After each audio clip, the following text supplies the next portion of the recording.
첫 번째 코너 뉴스민 타임 시작하도록 하겠습니다. 뉴스민 타임은 대구 경북 독립언론 뉴스민의 기자들이 지역의 다양한 이야기들을 직접 시장 이야기, 뒷이야기들을 전달해 주시는 시간입니다. 오늘은 뉴스민의 김보영 기자 함께합니다. 반갑습니다. 네, 안녕하세요. 네, 우리 기자님 오늘 전해주실 소식 어떤 이야기입니까? 네, 오늘 전해드릴 뉴스는요.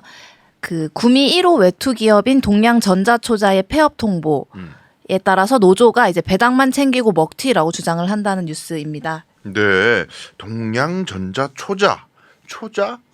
뭔가 일본식 한자어 같은 느낌이 물씬 드는데 일본 자본하고 관련 있는 회사입니까? 네, 일본 자본이 들어와서 이제 1973년에 구미 산단을 설립한 회사고요. 네. 이제 구미 1호 외투 기업이라는 상징성도 있습니다. 상징성 있는 회사인데 폐업을 통보했다. 자, 그러면은 외투, 외국인 투자 기업의 줄임말이잖아요. 외투 기업이라는 것이 뉴스에서 가끔 보는 용어인데 먼저 이 외국인 투자 기업에 대해서 시청자분들께 소개를 좀 해주시죠. 네, 이제 외투 기업이라 하면 그러니까 이름은 익숙하지만 그 정확한 뜻에 대해서는 잘 모르실 것 같아서 조금 정의를 가져와 봤습니다. 네. 이 외국인 투자 촉진법상 외국인 투자는 외국인이 대한민국 법인과 계속적인 경제 관계를 맺거나 해당 법인의 주식을 소유하거나 해당 모기업 등이 외국인 투자 기업에 5년 이상의 장기 차관을 대부하거나 하는 것을 의미하는데요. 이 같은 법상 외국인이 국내 사업을 목적으로 법인을 설립하는 경우 이 진출 형태와 근거 법규, 투자 금액 등에 따라서 외국인 투자 기업과 외국 기업의 국내 지사로 이렇게 구분이 됩니다. 외국인 지사와 투자 기업으로 구분이 네. 된다. 이 둘의 가장 큰 차이점은 이 외국인 투자 기업 같은 경우는 아까 말씀드린 그 투자 촉진법에 적용을 받고요. 또 따라서 일정 요건을 충족하면 여러 조세 혜택이나 혹은 부지 임대료 지원이라든지 이런 혜택을 다양하게 받게 되고요. 네. 이런 혜택을 이제 외국 기업의 국내 지사는 받지 못하게 됩니다. 어떻게 보면 이제 직관적으로 우리 시청자분들이 느낄 수 있는 차이점은 지사는 그야말로 외국 회사 그 자체인 거고 그쵸. 투자 기업은 우리나라 기업인데 외국 자본이 우리나라 기업 잘 되라고 투자를 좀 해주는 그런 개념으로 이해할 수도 있을 것 같아요. 네, 맞아요. 그래서 지자체 같은 경우는 이 외투 기업이 들어오면 어쨌든 지역의 일자리가 늘어나기 때문에 매우 환영을 하고 네. 또 이게 큰 지자체장의 성과로 홍보가 되기도 투자 하거든요. 유치했으니까. 또 이제 외투 기업의 입장에서는 아까 말씀드린 것처럼 임대료를 무상으로 지원을 해주거나 네. 뭐 여러 취득세, 등록세, 법인세 등 각종 혜택이 있습니다. 네. 이 혜택이 매우 큰 편이고 파격적인 우대라는 표현도 있는데 여기에 또 법의 허점이 있거든요. 네. 이게 오랫동안 흑자를 내고도 갑자기 직장을 이제 폐쇄하는 아사히글라스와 같은 사례가 발생을 하거나 그리고 오늘 말씀드린 이 동양전자초자처럼 배당을 통해서 이익금을 해외 주주한테 넘기고 신사업엔 투자를 하지 않다가 갑작스럽게 이제 직장 폐쇄를 통보하는 그런 사례들이 이제 자꾸 발생을 하는 거죠. 이게 우리 대구에 이제 유명한 그 대형마트 중에도 외국 자본이 들어왔다가 이 마트를 융성시키는 게 아니라 싹 이익만 빼가가지고 다른 사업으로 돈을 다 빼가는 뭐 그런 비난을 받았던 사례들도 있었는데 비슷한 구도의 이야기들이 지금 구미공단에서도 나오는 것 같습니다. 자, 그러면은 동양전자초자라는 회사 사실 저는 좀 처음 들어봤는데 좀 생소한 회사인데 여기 폐업을 하게 된 이유 네. 어떤 이유가 있습니까? 우선 아까 말씀드린 것처럼 구미 1호 외투 기업이에요. 네. 그래서 꽤 오랜 시간 구미 산단을 지켜온 회사인데 2003년부터는 LCD 사업에 주력을 하면서 2014년부터 일본 전기 초자 한국이라 해서 그러니까 일본 전기 초자라는 일본 회사의 한국 법인이죠. 여기랑 계약을 맺고 LCD용 유리를 LG 디스플레이에 납품을 해왔습니다. 근데 이제 회사는 폐업 이후로 이 주요 납품처인 LG 디스플레이의 LCD 사업 축소를 이유로 들어요. 그러니까 이 회사 총무부 설명에 따르면 주로 올해 초에 이제 LG 디스플레이가 IT용 LCD 패널 생산을 담당하는 구미의 그 공장을 문을 닫게 되면서 사실상 이 회사가 일감이 없어진 거죠. 직격탄을 받았다는 이야기를 하는데 반면에 이제 노조는 그럼에도 불구하고 그동안의 이익금은 다 어디로 갔느냐, 다 일본 본사로 가지 않았느냐, 왜 신사업에 투자를 하지 않았느냐라는 주장을 하고 있는 거고요. 이 둘의 대립이 좀 이렇게 강하게 붙으면서 노조가 이 공장 폐쇄 철회와 공장 가동 정상화를 요구하면서 아침에 그 공장 앞에서 선전전을 한다거나 구미시청 앞에서 이제 항의 어떤 피켓팅을 한다거나 하는 등의 활동을 하고 있습니다. 그러니까 예를 들면 굉장히 큰 식당에서 소고기를 팔는 아주 유명한 식당이 있고 거기에 주방장과 직원들이 무수히 많이 계신데 몇 년 잘 장사를 하다가 갑자기 무슨 광우병 파동 같은 게 터져가지고 소고기 집들이 막 폭삭 망한 거예요.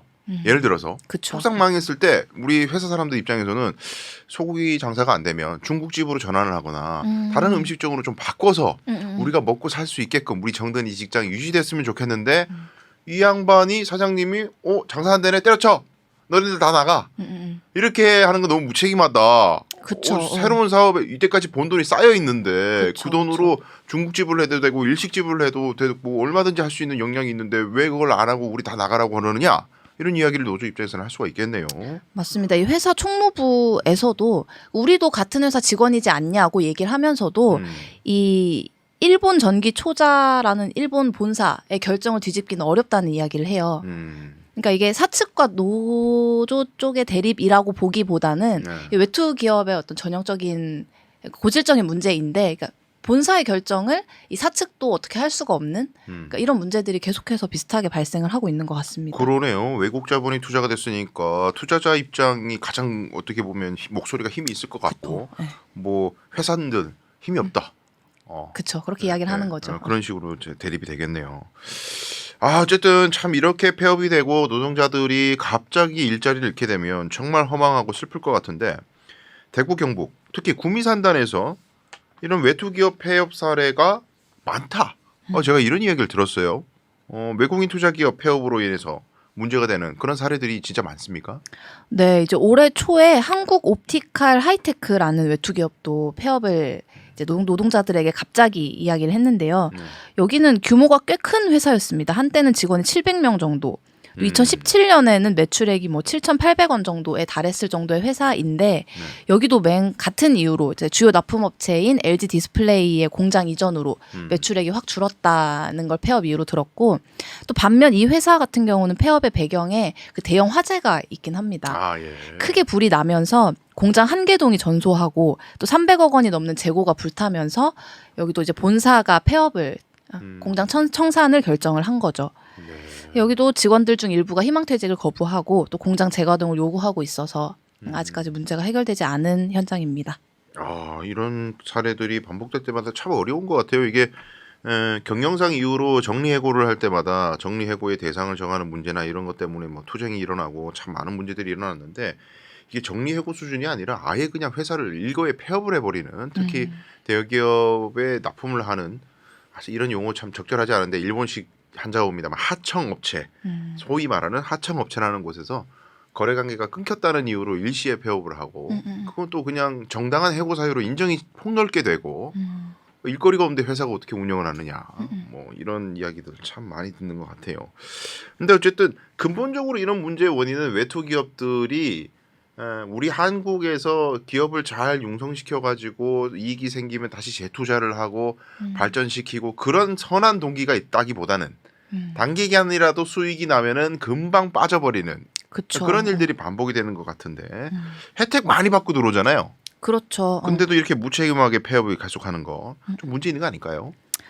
문제가 있죠. 아까 첫 질문에서 말씀을 드렸듯이 여러 혜택이 있음에도 불구하고 법이 그거를 제재할 수 있는, 그러니까 먹튀, 노조에서 주로 이야기하는 먹튀를 제재할 수 있는 조항들이 없기 때문인데 그 얘기를 좀 드리기 전에 이 구미라는 지역의 상황을 좀 간단하게 말씀을 드리면 좋을 것 같아요. 아까 말씀을 못 드려서 한국 옵티컬 하이테크 사례에 더해서 이번 동양전자 초자까지 해서 사실은 이 LG 디스플레이라는 기업의 이름이 계속 나오더라고요. 취재를 하면서.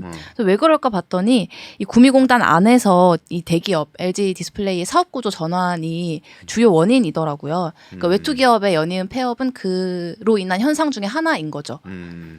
그래서 LG 디스플레이가 LCD 사업을 축소를 하고 대신에 이제 OLED 생산을 확대를 하면서 대구 그러니까 구미에 있는 이 LCD 공장들을 꽤 많이 문을 닫아요. P1, P2 해서 P6까지 공장이 있는데 지금 P1에서 P4까지의 공장은 가동을 멈춘 상태이고 지난해 이제 P5 공장도 가동을 멈췄습니다. 그러니까 사실상 P6 공장만 생산 라인이 돌아가고 있는 건데 이 LG 디스플레이에 다니는 이제 내부 관계자의 이야기에 따르면 이 LCD 사업의 축소는 최근 몇 년간의 이야기가 아니라 꽤 오랫동안 이제 조금씩 줄여왔고 앞으로도 계속 이 방향 갈 거라는 이야기를 하더라고요. 그러니까 이런 외투기업 관계가 있는 협력사라고 표현을 하는 대기업은 그렇죠. 이 협력사들의 LG 디스플레이의 이 LCD 사업에 관련되어 있는 협력사들은 앞으로도 계속해서 문을 닫을 거고 그 연쇄적인 영향이 이 외투기업뿐만 아니라 지역 경제 전반에 영향을 미칠 수밖에 없는 상황이라는 이 배경이 있습니다. 고민은 어쨌든 그 공단에서 창출하는 지역 내 생산의 뭐 경제의 뭐 99.9%를 차지하는 그런 공업 도시인데 그렇죠. 대기업이 나가면 대기업과 거래하는 그 뭐 중소기업이라든지 이런 업체들이 줄줄이 다 폐업을 하게 되는 그런 현상들. 어떻게 보면 뭐 어떤 사람은 냉정하게 아니 시대가 바뀌고 산업 구조가 바뀌고 사람들의 수요가 바뀌면 LED 쓰다가 요즘에 LED 안 쓰니까 OLED로 많이 넘어갔고 QLED로 넘어가고 이런 시대니까 그럼 자연히 도태되는 거지. 뭐 누가 슬퍼해야 되나? 뭐 이렇게 냉정하게 얘기하는 사람도 있더라고요. 그렇죠. 냉정하게 보면 그럴 수도 있는데, 그러니까 구미시가 그래서 요새 이제 뭐 방산이라든지 이런 산업 구조 전환을 많이 이야기를 합니다. 근데 그걸 구미시 자체적으로 할 수 있는 부분은 아니고 기업들이랑 같이 해야 되는데 기업들이 산업 전환에 특히 외투 기업이 돈을 투자를 한다거나 뭐 고민을 하지 않는 이유는 계속 말씀드린 것처럼 법과 제도가 그거를 이제 강제할 수 있는 조항이 전혀 없기 때문에 손해를 보지 않고 그냥 떠나는 간편한 길을 택하는 거라고 생각을 하는데 결국에 그 자리에 남는 건 이제 노동자들인 거죠. 그렇죠. 그곳에서 삶의 터를 이루고 10년, 20년간 이제 일을 했던 노동자들만 남는 게 문제인 건데, 근데 그래서 이제 이 외국인 투자 촉진법을 개정해야 된다는 이 일부 개정안이 현재 이제 상임위인 산업통상자원 중소벤처기업위원회에서 심사 중이라고 합니다. 류호정 의원이 대표 발의를 했고 이 한국옵티칼 하이테크가 올해 초에 이제 폐업을 청사를 통보하면서 그 현장에도 이제 류호정 의원이 직접 와서 발언을 하고 하기도 해요. 이 법을 재정비를 해야 된다. 류호정 의원은 조금 의외인데요. 이런 법안도 관심이 있구나. 외투 기업에 관련해서는 정의당 등 진보 정당에서 계속 이제 꾸준히 이 재정비가 필요하다는 이야기를 해 왔습니다. 그게 이제 아마 노조 입장에서는 그런 생각이 들 거예요. 이제 먹튀라고 하시는 가장 중요한 이유가 이런 식으로 이제 지자체 재정이라든지 국가 재정을 통해서 많은 지원을 받았다가 이익만 쏙 빼가고 우리 남은 우리 근로자들만 바보 만들고 그런 걸 이제 개탄스러워 하시는 것 같은데, 법이 개정이 된다면 아마 그런 골자가 아닐까 싶어요. 그러니까 투자를 받아서 혹은 지원을 받아서 일정 기간 연속성 있게 사업을 운영하지 않고 갑자기 폐업을 결정하거나 사업 전환을 위한 일정한 노력을 하지 않은 경우에 그때 동안 지원받았던 지원금이나 지원 세제 혜택이나 이런 것들의 일부분 혹은 전부를 뭐 반환한다든지 맞습니다. 그런 안이 좀 고안이 돼야 될 것 같은데요. 네, 방금 말씀해주신 거랑 비슷한 내용들이 이 개정안에 들어가 있습니다. 이 뭐 근로자의 고용 안정에 현저히 지장을 줄 우려가 있는 경우에는 외국인 투자를 제한할 수 있는 근거를 마련한다거나 혹은 이제 부정한 방법으로 임대료 감면을 받거나 혹은 그만큼의 기간을 채우지 못한 기업의 경우에는 그 전부 또는 일부의 납부를 명할 수 있도록 하고 이 경우에는 감면받은 임대료의 2배 이하의 금액을 추가로 징수할 수 있도록 하는 그러니까 이런 제재들이 들어가 있는데, 중요한 건 이 법안이 통과가 돼서 실효성을 갖는 것까지라고 생각을 합니다. 되게 쉽지 않을 거예요. 아마 그 기업계에서 그쵸. 반발이 많을 거고 아마 그런 식으로 지자체 입장에서도 그런 식으로 지원에 대해서 단서를 달고 조건을 달고 제한을 걸면 안 들어온다 외국 자본이 그런 이야기를 하는 사람들이 분명히 있을 것 같은데 모르겠어. 이렇게 극단적으로 제 표현하면 될지 모르겠지만 그거는 약간 그 모르핀 같은 것 같아요. 모르핀. 예. 잠시 이제 인스턴트식으로 뭐 지역 경제를 약간 붐 시키는 듯한 모양새가 돼도 금방 썰물처럼 빠져나가면 너무 큰 아픔을 남기니까 모르겠습니다. 해당 지자체장의 임기 내에서는 그런 일이 안 일어나서 안심하신지 모르겠지만 장기적으로 이제 도시의 발전과 근로자들의 삶과 그 가족의 어떤 생계를 고려하면 외토기업만에 의존하는 것이 단기간에는 좋을지 모르나 장기간 그게 과연 선순환의 구조로 이어질 수 있는 것인가에 대한 깊은 고민은 필요할 것 같네요. 시간이 벌써 다 돼가지고 오늘 뉴스민 타임은 여기서 마무리해야 될 것 같은데, 김보영 기자님 끝으로 혹시 꼭 하고 싶으신 이야기 있으십니까? 아, 이것도 준비를 제가 안 했는데. 어쨌든 저는 취재를 하면서 네. 노동조합 혹은 이제 공장 폐업에 좀 반대쪽에 계신 노동자분들을 많이 봐요. 그럼 이런 외투기업 혹은 이 외투기업의 철수라는 좀 건조한 것보다는 그분들이 이 공장, 이 현장에서 어떻게 삶을 꾸려갔는지에 대한 얘기들을 많이 듣거든요. 그래서 그런 부분을 구미시도 혹은 이 법안 개정이나 이런 걸 준비하는 이제 정당에서도 조금 더 집중을 하고 귀를 기울여야 되지 않을까 이런 생각을 했습니다. 네, 우리 기자님 준비 안 하신 줄 알고 제가 기습적으로 한번 해봤습니다. 네. 항상 좋은 기사 감사드리고요. 오늘도 수고 많으셨습니다. 김보영 기자님 인사드리겠습니다. 고맙습니다. 감사합니다.